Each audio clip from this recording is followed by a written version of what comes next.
Hey, this is Devin and Aaron from Cavity Colors, and you're listening to Drop the Mic. Mr. Sater. Don't bother.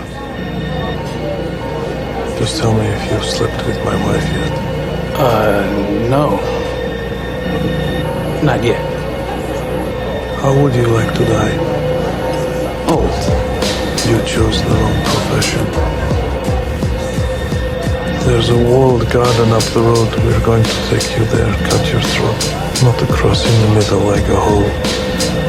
Then we take your balls and we stuff them in the cut to block the windpipe.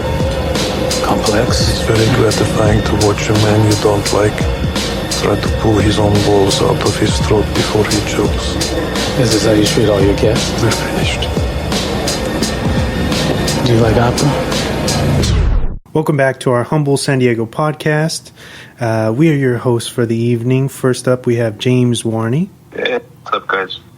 And then Wesley the Swann Swanson. It's just the two of us, a kind of intimate show tonight, which is pretty funny for how epic the movie that we're talking about tonight is. But oh, yes. Nonetheless, this is episode 216, An Inverted Twilight World. And this,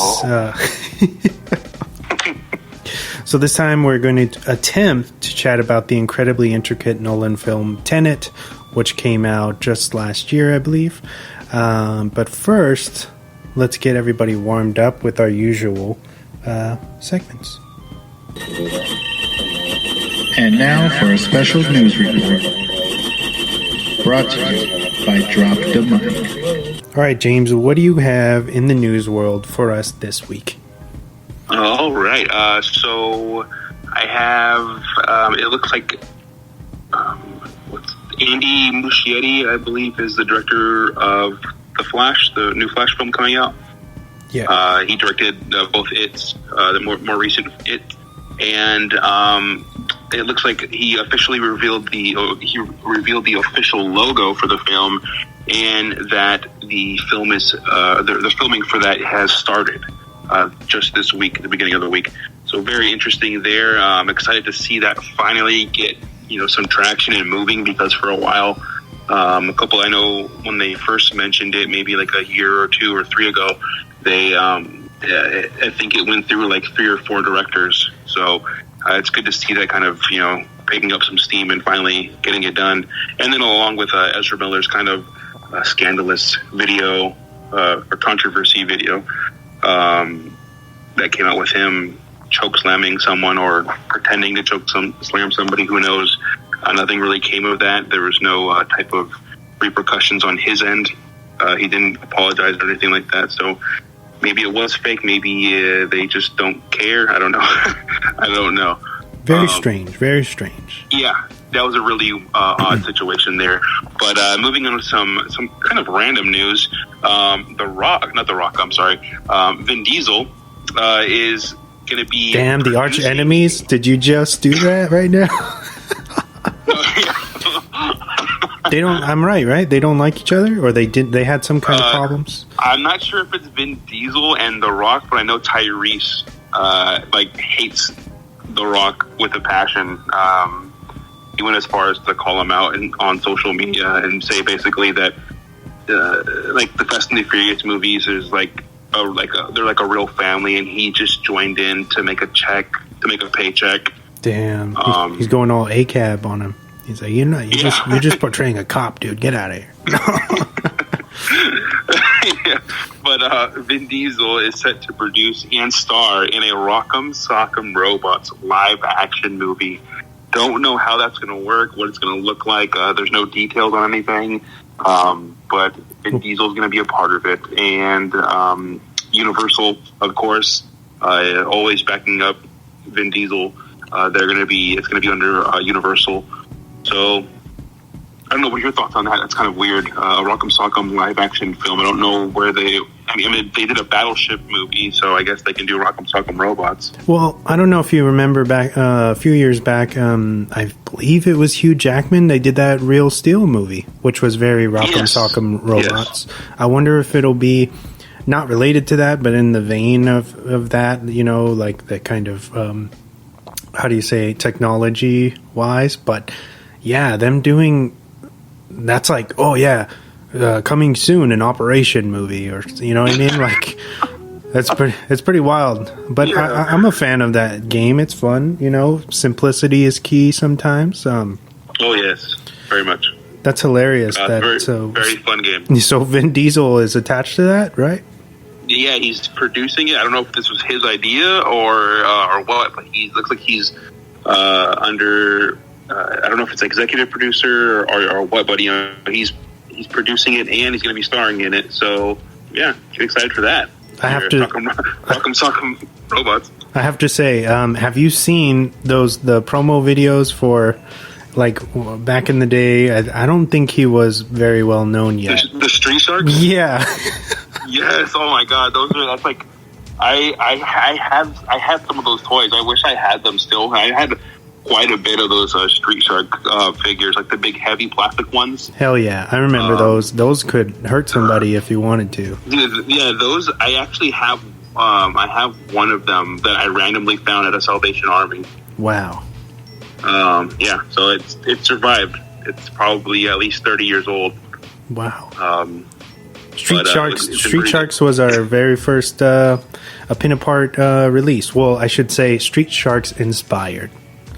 Yes. But yeah, Rock'em Sock'em Robots. Those little promo videos are insane. Like, to see how young he is, like, wow, Vin Diesel has hair, and like, and like he's like extremely skinny. He's, of course, over the years he's getting older. You know, it's a little harder to pack on that muscle and you know, of course, lose the fat and stuff. But no body shaming or anything like that. You can obviously tell that he's younger. He looks a lot fitter, which is crazy. He must have, like you said, he must have not been very well known at the time. Just trying to survive in Hollywood, I guess. Yeah, which he did. I'll give him that. Oh yeah, he's been very successful. Oh man, this guy is. He could never make a movie again and be fine.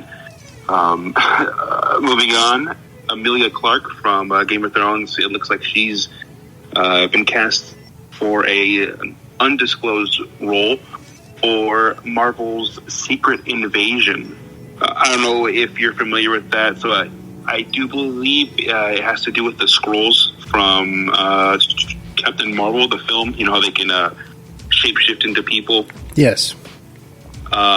Secret Invasion has to do with, you end up finding out that a lot of other superheroes or people that are involved in the MCU were actually Skrulls the whole time, or they were doubling as people while they're on another planet or somewhere else on Earth. Just like how what's his name, Nick Fury did it in the end of one of the Spider-Man movies, the one with Mysterio. I'm sorry if you haven't seen that. I didn't mean to spoil something, but no, I've seen it, but you know, maybe other people haven't seen. But it's been out for quite a while now, I would say.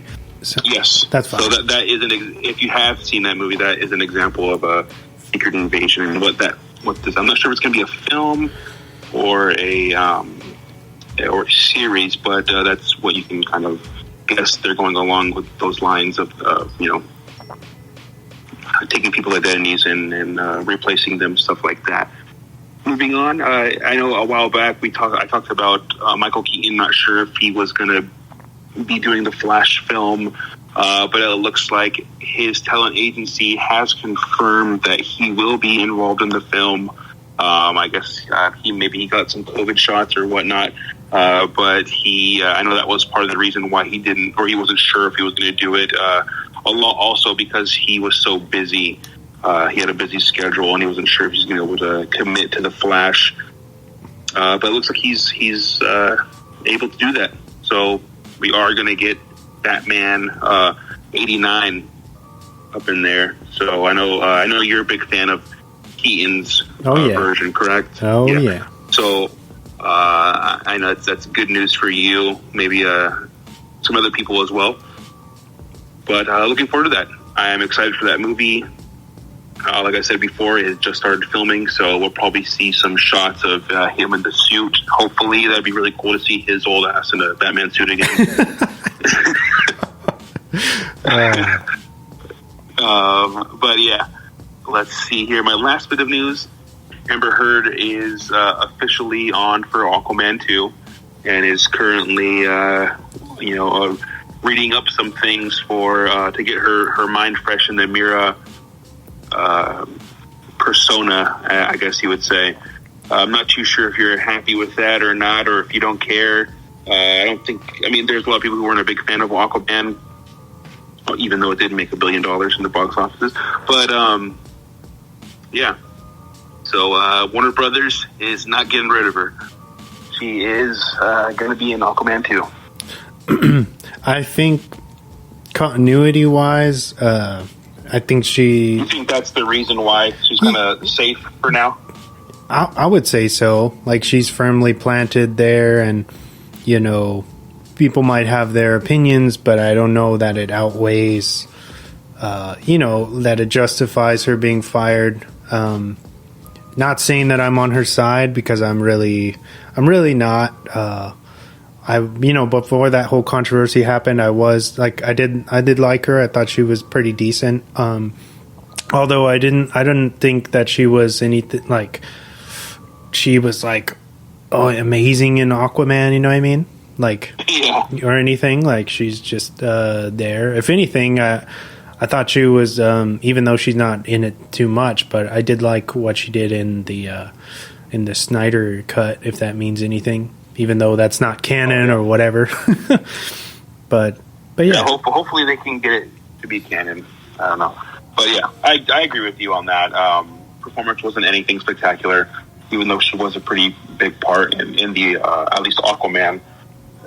If you're a fan, go see it anyways, regardless of what your opinion is on Amber Heard, just to make sure movies in general make money to keep theaters around.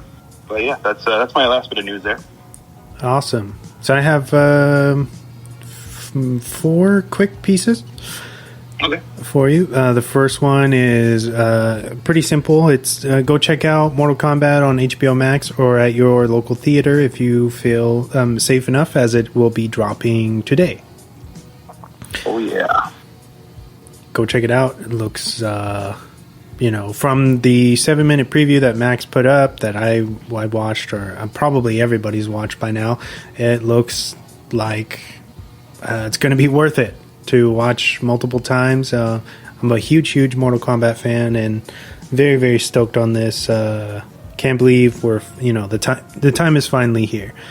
So go watch it, support it. If you don't have Max, maybe consider doing a trial or whatnot, and go check it out before the 30 days, the 30-day exclusive streamline runs out for Yes.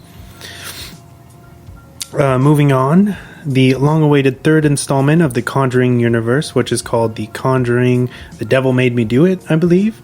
Yes. We got our first trailer this week, and the film as a whole will be released exclusively on Max and in theaters June 4th, 2021. So I did see this morning that you watched the trailer preview already, so let's get your thoughts on it, man. Oh man, I am excited for this. Been waiting for this for a while. I was so stoked when we got the news that they were doing a 3rd one, just because I love. I don't know what it is. I don't know what it is about these 2 films that they've come out with, at least in the Conjuring 1 and 2. But it's. I like at one point before. I'd say before I met you, I was not a frequent horror. Or like supernatural, things like that. Anything in that wheelhouse was kind of I didn't really go into, but since hanging out with you, getting to know you, and then taking on your recs and stuff from things that you told me that I should watch, and I've become somewhat of I've become a fan of horror and things like that. So I'm extremely excited for this. I don't know what I can say. I still haven't seen any of the Annabelle movies that I really want to watch. And I know they're available on HBO Max right now. I do believe. So I have to check those out just to see them. I mean, I've seen The Nun and the La Llorona, The Curse of La Llorona, but